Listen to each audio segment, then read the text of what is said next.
एक सवाल जो जिंदगी बदल सकता है। क्या आपने कभी सुबह उठते हुए ये सोचा है कि मैं रोज उठता ही क्यों हूं? मेरी जिंदगी का असली मकसद क्या है?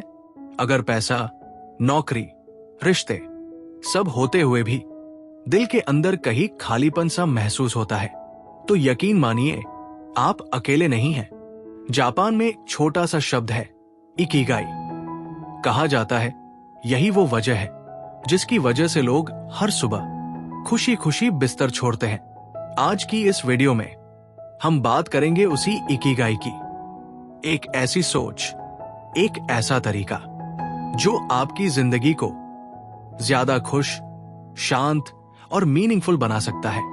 इकिगाई किताब लिखी है हेक्टर गार्सिया और फ्रांसेस्क मिरल्स ने।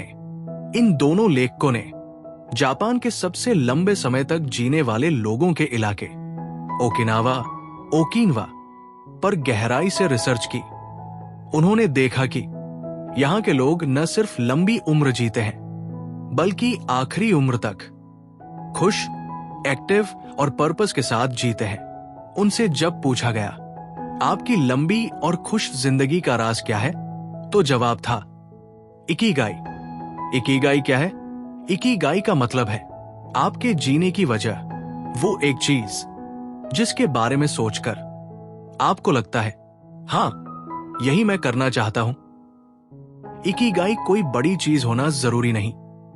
ये नौकरी भी हो सकती है, कोई कला, किसी की मदद करना या बस रोज बेहतर बनते रहना।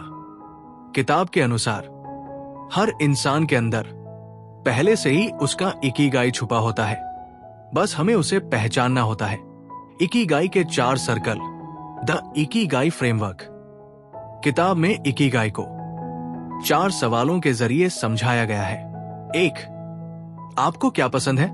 2, आप किस चीज में अच्छे हैं? 3, दुनिया को किस चीज की जरूरत है? 4, किस काम के लिए आपको पैसे मिल सकते हैं? जहां ये चारों चीजें मिलती हैं, वही आपका इकिगाई है।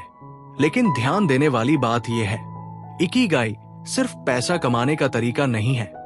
ये संतुलन, बैलेंस का नाम है। ओकिनावा के लोगों से सीख, लॉन्ग लाइफ सीक्रेट्स। ओकिनावा के लोग 90-100 साल तक जीते हैं और हैरानी की बात यह है कि वो आखिरी उम्र तक काम करते रहते हैं। वहां रिटायरमेंट का कॉन्सेप्ट लगभग नहीं है। एक 100 साल के बुजुर्ग से पूछा गया, आप कब रिटायर होंगे? तो वो हंसकर बोले, जब जिंदगी खत्म होगी, क्योंकि उनके लिए काम बोझ नहीं, इकिगाई है छोटी छोटी चीजों में खुशी ढूंढना। किताब कहती है, खुशी किसी बड़ी अचीवमेंट से नहीं आती, बल्कि रोज की छोटी खुशियों से आती है। जैसे सुबह की धूप, चाय का पहला घूंट, अपने काम में खो जाना, किसी की मदद करना। ओकिनावा के लोग हर काम को पूरे ध्यान से करते हैं। वो खाते भी धीरे हैं, चलते भी धीरे और जीते भी धीरे। इसका एक नाम है माइंडफुलनेस, फ्लो की ताकत, फ्लो स्टेट। किताब में एक बहुत जरूरी कॉन्सेप्ट है, फ्लो का मतलब है जब आप किसी काम में इतने डूब जाते हैं कि समय का पता ही नहीं चलता। जैसे कोई पेंटर पेंटिंग करते हुए, कोई खिलाड़ी खेलते हुए, कोई कंटेंट क्रिएटर वीडियो बनाते हुए। फ्लो वही जगह है जहां स्ट्रेस कम होता है और सैटिस्फैक्शन ज्यादा। किताब कहती है, जिस काम में आपको फ्लो मिलता है वही आपके इकिगाई के करीब है। जल्दी मत करो, स्लो लाइफ फिलॉसफी। आज की दुनिया कहती है, जल्दी करो, आगे बढ़ो और ज्यादा कमाओ। लेकिन इकिगाई कहता है, धीरे चलो, सही दिशा में चलो।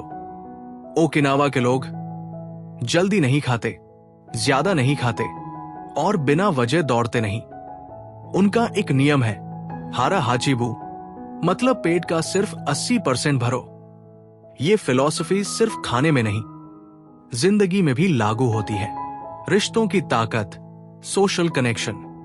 किताब में बताया गया है कि लंबी और खुश जिंदगी का एक बड़ा कारण है स्ट्रॉन्ग रिलेशनशिप्स। ओकिनावा में छोटे छोटे सोशल ग्रुप्स होते हैं जिन्हें कहते हैं मोए। ये लोग जिंदगी भर एक दूसरे का साथ देते हैं, इमोशनली, मेंटली और फाइनेंशियली। किताब कहती है अकेलापन जहर है और जुड़ाव दवा। स्ट्रेस को कैसे कम करें? इकिगाई कहता है स्ट्रेस पूरी तरह खत्म नहीं होगा, लेकिन उसे मैनेज किया जा सकता है। कैसे? रोज हल्की फिजिकल एक्टिविटी, गहरी सांस, प्रकृति के साथ समय और मीनिंगफुल काम। ओकिनावा के बुजुर्ग रोज टहलते हैं, हंसते हैं और खुद को बेकार नहीं मानते। इकिगाई और पैसे का रिश्ता एक बहुत बड़ा मिसकंसेप्शन है कि इकिगाई मतलब पैसा। किताब साफ कहती है पैसा जरूरी है, लेकिन इकिगाई का केंद्र नहीं। अगर आप सिर्फ पैसे के लिए काम कर रहे हैं तो बर्नआउट तय है, लेकिन अगर आप इकिगाई के साथ काम करते हैं तो पैसा अपने आप पीछे आता है। किताब से मिलने वाले बड़े सबक की टेकअवेज। 1. हर इंसान की जिंदगी का कोई न कोई मकसद होता है। 2. खुशी बाहर नहीं, अंदर से आती है। 3. धीरे जीना भी एक कला है। 4. रिश्ते उतने ही जरूरी है जितना पैसा। 5. काम अगर इकिगाई बन जाए तो जिंदगी हल्की हो जाती है। अब सवाल आपसे है, आपका इकिगाई क्या है?